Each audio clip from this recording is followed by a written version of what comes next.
Ano to pinagpo-post mo sa Facebook, ha? Bakit po, Nay? Nagmumura ka dito, oh. Sabi mo, tang-ina, laro. Yan ba yung mga nalalaman mo sa school? Biro lang yun, Nay. Wala akong pake. I-delete mo to kung ayaw mo laruin ko yung mukha mo. Sige po, Nay. A few moments later. Wow, ang ganda naman ng outfit ko. Picture nga ako. Anak, ano naman itong pinost mo? Bakit ang ikli na shorts mo? Ang ganda ko dyan, no, Nay? Akala mo kinaganda mo yan? Ang pangit. Baka bastusin ka ng mga lalaki. Grabe ka naman, Nay. I-delete mo yan. Next time, magpajama ka na lang. Yung tago lahat, pati mukha mo. Wow! Thank you so much, Mommy! You know that I love chicken nuggets! Ay, di pala chicken nuggets to. Pero sarap! May day ko nga. Anak, ano na naman itong pinost mo sa Facebook? Yung niluto niyo po, Nay, shinare ko lang sa Facebook. Itlog lang, ipapost mo pa? Hiya ka naman. Dapat pinapost mo yung mga masarap na pagkain. I-delete mo yan! Lahat na lang pinapadelete mo.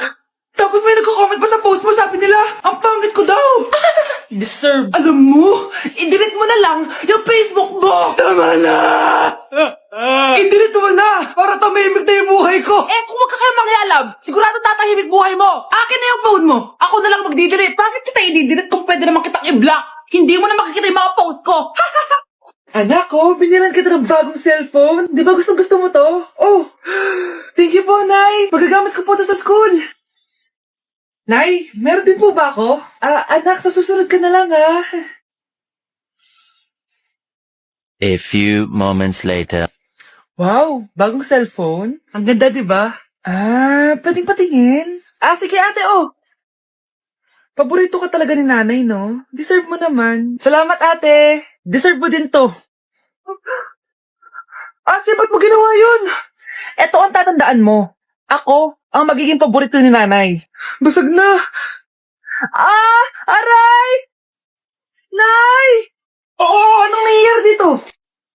Nay, sinaktan mo ako ni Kyle.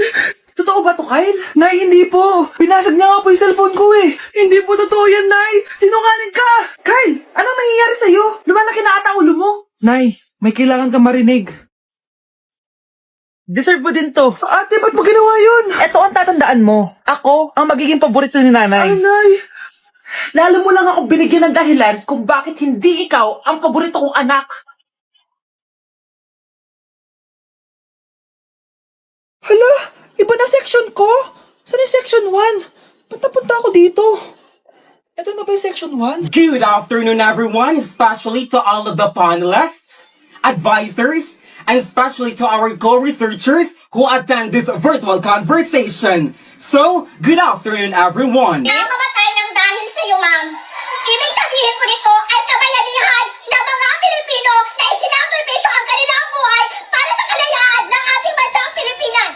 Huwag lang tayo puro salita! Dapat ipinapakita din natin sa ating ginagawa! Ikaw, bago ka lang dito, di ba? What is the biggest mistake? Ma'am, the biggest beef stick. Anong beef steak, ha? Alas na ako dito. Mag-break na tayo! Anak, i-ready mo na lahat ng gamit natin, ha? Sige, Nay. Bring me kulay red na brief! Meron ako! May nanalo na! Brief na kasama ko yan, ah! Be, di na lang ako, love. Okay lang yan, be. Shop ka pa, oh. Love mo ba ako? Oo, be. Love ka namin. Bakit di mo ako love? Di mo alam dahil sa'yo, ako'y di makakain. Ano ba yan, Lito? Ang ingay mo naman. Yung loko'y tulad ko na may pusong bato. Rosalinda, mahal kita! Mukhang may handaan doon kina Kumari, ah. Di man lang ako in-invite. Balik ko nga yung plato niya. Sige, kain lang kayo dyan. Uy, Mars, ito nga pala yung plato mo. Babalik ko na. Aba, salamat naman at binalik mo pa yung plato ko. Lashy pa to, ah. Ngayon ko lang naalala, sorry. Mukhang masarap yan, Mars, ah. Pengin lumpia tsaka spaghetti. Baka gusto mo din ng fruit salad. Nakakaya naman sa'yo, no? Nay, may jowa na ako. Dito ko lang pala siya makikilala. Talaga? Pakilala mo naman sa akin. Eto siya, Nay. Hello po, tita. Magjojowa ka na nga lang. Pinsan mo pa? Hindi pala tayo pwede. Magpinsan pala tayo. Palimos po. Sino ba tumahingay na to? Patawad. Umalis ka na. Sige na po. Wala na po ako makain eh. Sige, baka na naman malimos. Wag dito. Umalis ka na. Oh, ito, pambili ng pagkain. Sorry, ito lang yung meron ako eh. Salamat po. Ba't may camera? At dahil mabait ka, meron kang 1,000 pesos. Thank you po. Brandon, ano yun? Kailangan lang mo daw ang mga kagaya mo. Mabait at may puso. Hoy, hoy! Ano yan? Nay, vlogger po ata sila. Ayan guys, yung mataray na babae kanina. Anong sabi mo? Umayos na nga kayo dito? Layas! Nay! A few moments later. Uy, Mare! Mare, sikat ka na. Ang sama daw ng ugali mo. Ha? Di totoo yun. Alam mo yung mga fake news, di ba? Bait ko kaya. Tignan mo na lang, Mare. Fake news lang to. Totoo nga. Di pwede to. Palimos po. Hoy, ikaw! I-delete mo na yung video na yun. Ano pa pinagsasabi nyo? Kunwari ka pa, ha? Eto ka. Hoy, hoy! Ano yan? Wala to, Kap! Huwag ka na magsalita! Sumama ka na sabi sa presinto! Wag po! Magbabago na ako! Anak! Yes! Ang taas ng score ko! Anong score mo, Scarlett? 19 yung score ko. Ay, hindi perfect. Buti pa ako, naka 20. Bawi ka na lang next time, ha? Scarlett, nagawa mo ba yung assignment natin? May assignment tayo? Hala, di ko nagawa. Huwag mo nang sasabihin kay Mama. Sige, di ko sasabihin. Ma'am, may assignment po pala tayo. Ay, oo nga pala, may assignment tayo, class. Ang hindi gumawa ng assignment, bagsak sa akin, ha? Bida-bida talaga tong si Samantha. Okay, class. Sinong iboboto niyong president? I nominate Scarlett, ma'am. Ako? Di ako papayag. Dapat ako yung maging president. Go, Scarlett! Kaya mo yan! I nominate myself because I believe na mas responsible ako. I believe na hindi ako nangungupit ng class funds. Iboto niyo ako dahil matataas ang mga scores ko. Iboto niyo ako dahil hindi ako nangungopya para lang tumaas ang score. Ako ba pinaparinggan mo? Mukhang may natamaan ata. Congrats, Scarlett! Deserve mo maging president! Gagawin ko yung best ko. Good morning, class. Hindi na papasok si Samantha. Ha? Ano nangyari? Ang balita ko, nag-drop na siya dahil sa sobrang pressure sa nanay niya. Palagi siya pinapagalitan kapag hindi perfect yung score niya. Nagalit din yung nanay niya nung hindi siya nanalo ng president. Kaya, na-depress talaga siya. Kawawa naman pala siya. Okay, class. Accepted sa exam ang may pinakamagandang spoken poetry. Ma'am, I volunteer! Wow! Okay, Scarlett. Esophagus. Habang tayo'y kumakain sa pagkainan, hindi mawawala ang esophagus. Mananatili yan panghabang buhay. Dadaloy yan sa iyong sinapupunan. And I thank you. Magaling! Sinong gustong lumaban kay Scarlett? Ma'am, lalaban po ako. Okay, class, may lalaban pala kay Scarlett. Si Samantha. Pantog. Kapag tayo'y umiihi, syempre, kailangan hindi mo mapigilan ang iyong ihi, syempre, para iwas bato, para iwas sakit, syempre, may point siya. Kaya kung ayaw mo yun, umihi ka na umihi, para yung pantog mo, hindi magka-aberya lang ganun. And I thank you. Okay, class, parehas silang magaling. Kaso, isa lang ang mananalo. Sana ako yung manalo para perfect na ako sa exam. Sigurado namang ako yung mananalo dyan. Galing ko kaya. Ang nanalo ay si... Ako po, ma'am. Lalaban ako. Sige, Michael. Putok. Nangangamoy putok na dito. Matuto rin kayong maligo. Mga anak, dadating na yung kapatid nyo galing ibang bansa. Hi, mga kapatid! Ate, dala mo ba yung iPhone na pinabili ko sa'yo? Siyempre naman. Pang-online class mo. Thank you, ate. Yung sapatos ko, nabili mo ba? Oo naman, eto. Size 10, di ba? Ganda nito. May magagamit na ako. Salamat. Ate, nasa na yung Louis Vuitton ko na bag? Siyempre, makakalimutan ko ba yun? Wow! Social naman! Miss ko na kayong lahat. Lalo na ikaw, Nay. Masaya ako, anak, na nakauwi ka na dito sa Pilipinas. Aba, umuwi na palang katulong sa Spain. Anong pinagsasabi mo katulong? Doktor tong anak ko. Bakit di natin siya tanungin? Ha? Totoo ba yun, anak?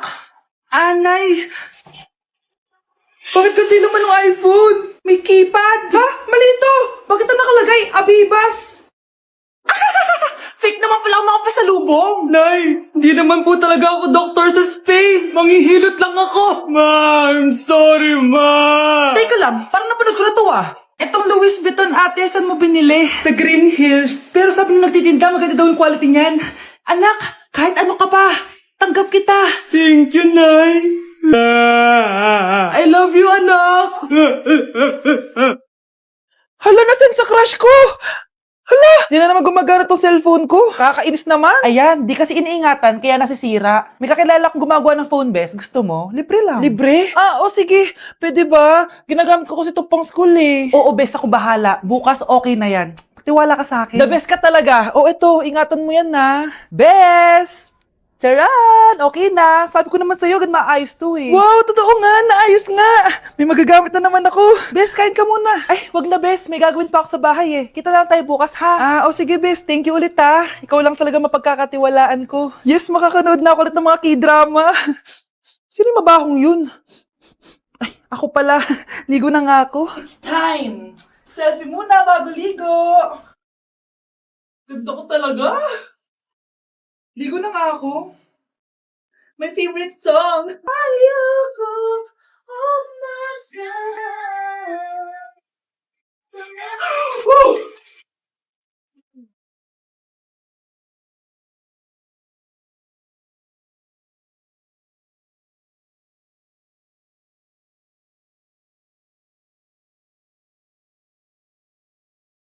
Bruno, alis lang ako ah. Ikaw muna magbantay ng bahay ah. Bye. Sakto, mukhang mayaman nakatira dito ah.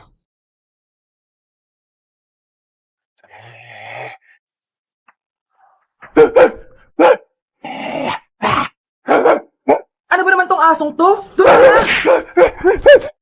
Sinipa mo ko? Manda ka sa akin. Mamaya ka sa aking aso ka. Oh, ano ka ngayon? Deserve. Oh, bilhin mo na tong gamot. Ha? Para saan? Para di kumalat yung virus din sa katawan mo. Kung hindi... Magkano pa yan? Mura lang. 1,000. Ang mahal naman! Eh, di bahala ka sa buhay mo. O, ito. Thank you. Check ko muna, baka peke to ah. Okay, eto na. Humanda ka sa aking aso ka! Halika ditong aso ka! Ikaw naman kakagatin ko!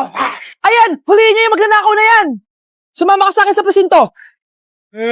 Gusto ko lang naman uminom ng tubig eh. Ang galing mo talaga, Bruno. May pera na naman tayo.